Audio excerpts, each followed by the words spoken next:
ये मोदी शाह दो गुंडे, मोदी शाह झूठ के पुलिंदे, ये साले गुंडे गुंडे,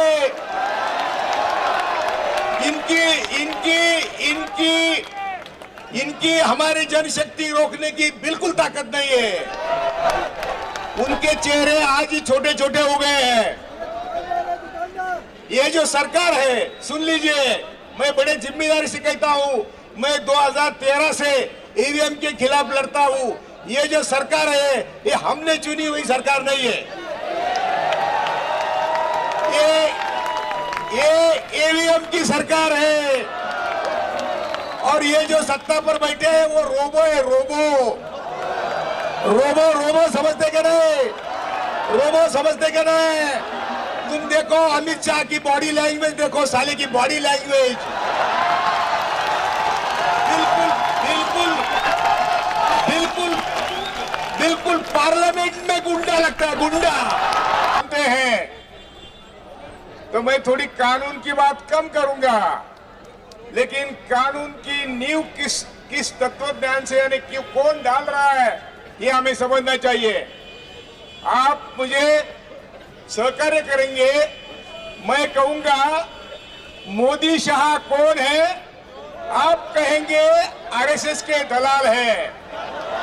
एक मिनट, मोदी शाह कौन है? आरएसएस कौन है? देश का दुश्मन है। आरएसएस कौन है? आरएसएस कौन है? ये जो यहाँ का पुलिस कमिश्नर है ना, ये और देवेंद्र फडणवीस नागपुर में बाजू में रहे थे, एक ही घर के बाजू में। उसके लिए इसको 6 महीने दिए थे। उन्होंने हमारा मोर्चा रद्द किया है। मैं सब पॉलिटिशियन से बोला, लेकिन उन्होंने बोला कि पुलिस का रिपोर्ट है कि जब आप मोर्चा निकालेंगे तो दंगा होने की कोशिश है, आरएसएस वाले दंगा करेंगे। ये आरएसएस वाले को डर के हमारी परमिशन नकार दी आज। तो इसलिए हम बोलते हैं कि ये अभी दूसरी एक स्लोगन एक ही मिनट की है। एक है ये मोदी शाह दो गुंडे, मोदी शाह झूठ के पुलिंदे। मैं खुद न्यायमूर्ति होके ये बोल रहा हूं, इसलिए बोल रहा हूं कि जनशक्ति इतनी दूसरी ताकतवर शक्ति दुनिया में नहीं है। ये मोदी और शाह जनशक्ति के सामने मच्छर है, मच्छर। लेकिन हम आज तक बटे हुए थे।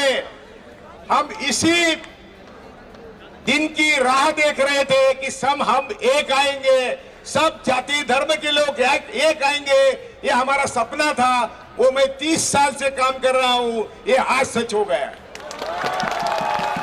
ना हम राजनीति में न हम जात मानेंगे, न हम धर्म मानेंगे, न हम कलर मानेंगे। हम सिर्फ गरीब और श्रीमंत, यानी हमारे दुश्मन है। बाबा साहब अम्बेडकर ने कहा था ब्राह्मणवादी शक्ति और पूंजीवादी शक्ति हमारे दुश्मन है। तो इसके खिलाफ लड़ना है, रड़ना नहीं है। हम सालों से रास्ते पर लड़ रहे हैं, तभी अभी जिंदा है। सालों से लड़ रहे हैं तभी जिंदा है। आप घर में बैठ के मरेंगे कि नहीं मरेंगे? मरेंगे कि नहीं मरेंगे? अरे घर में बैठ के सड़के मरने के बजाय रास्ते पर आके मरो। घर में बैठ के सड़ने के बजाय हमारे साथ रास्ते पे आके लड़ो, हम आपको न्याय दिलवा देंगे।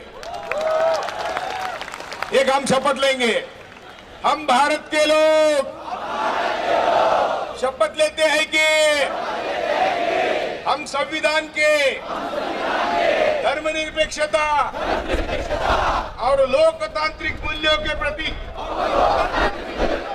समर्पित है और भारत की विविधता और एकता पर गर्व करते हैं। हम शपथ लेते हैं कि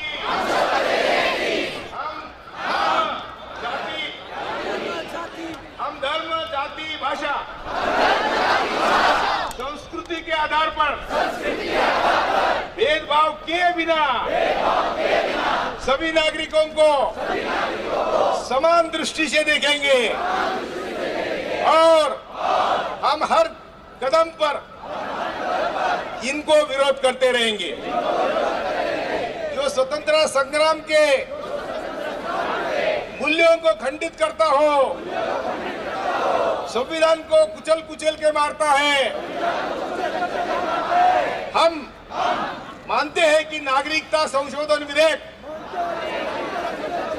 और ये जो 3 विधेयक है, 3-4 नाम लेने की जरूरत नहीं, ये सब विधेयक संविधान के खिलाफ है। संविधान ने जो दायरे में करने की इजाजत है उसको हम विरोध नहीं करेंगे, लेकिन ये तीनों कानून विरोध में है। हम इस विधेयक को यानी हम ये तीनों कानून को मानेंगे नहीं, हम इसका विरोध आखिरी सांस तक विरोध करेंगे। हम किसी के गुलाम नहीं। अभी ये मुस्लिम बेटी बोल रही थी कि हम मुस्लिम हमारे आइडेंटिटी के लिए झगड़ रहे हैं। अरे ये कौन होते तुमको आइडेंटिटी देने वाले? हम देश के मालिक हैं। ये साले गुंडे गुंडे,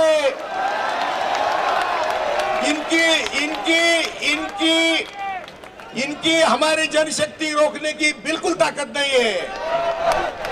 उनके चेहरे आज ही छोटे छोटे हो गए हैं। ये जो सरकार है, सुन लीजिए, मैं बड़े जिम्मेदारी से कहता हूं, मैं 2013 से ईवीएम के खिलाफ लड़ता हूं। ये जो सरकार है ये हमने चुनी हुई सरकार नहीं है। ये ईवीएम की सरकार है और ये जो सत्ता पर बैठे हैं वो रोबो है। रोबो समझते क्या नहीं? रोबो समझते क्या नहीं?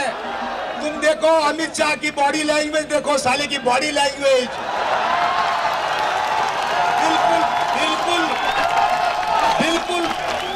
बिल्कुल पार्लियामेंट में गुंडा लगता है, गुंडा।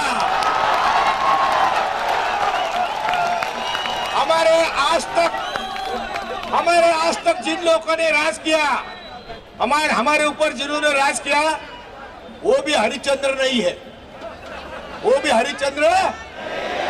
साले इन्होंने गलती किया इसलिए ये बदमाश हमारे माथे पर बैठे। लेकिन हम इनको सबको सुधारने की कोशिश कर रहे हैं। इसलिए महाराष्ट्र में मैं सबके पांव पड़ता था, अरे पहले ये जहरीला जनसंघ बाजूला करो, शिवसेना अपनी है। ये मेरा प्रस्ताव था, ये मेरा प्रस्ताव 2014 से था।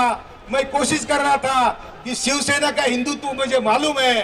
बाला साहब ठाकरे मुझे बोलते थे कि मुझे सत्ता चाहिए, यदि मुझे हिंदुओं को गालियां देके सत्ता मिलेगी तो मैं हिंदुओं को गाली दूंगा, यदि मुझे मुसलमानों को गाली देके सत्ता मिलती है तो मैं उनको गाली दूंगा। लेकिन संघ की जहरीली विचारधारा ने और उनके पूर्वजों ने हमें हजारों साल न चैन से रहने दिया, न खाने दिया, न सोने दिया। साले ये बदमाश आज सत्ता पे आ गए। हमारे कई लोग उनमें शामिल हैं, संघ में हमारे कई लोग शामिल हैं, लेकिन वो बेचारे अज्ञानी है, उनको जानते नहीं। तो इसलिए हम आज वादा करके जाएंगे, जो अभी एक बेटे ने बोला कि 1 तारीख को हम रास्ते पर आएंगे। मैं तो कहता हूं जब तक मोदी शाह जाते नहीं, हम हमारा घर छोड़ के सिर्फ रास्ते पर आएंगे। और मैं 80 साल का बुढ़ा आपको वादा करता हूं कि आपके कंधे के कंधे मिलाकर मैं आपके साथ रहूंगा।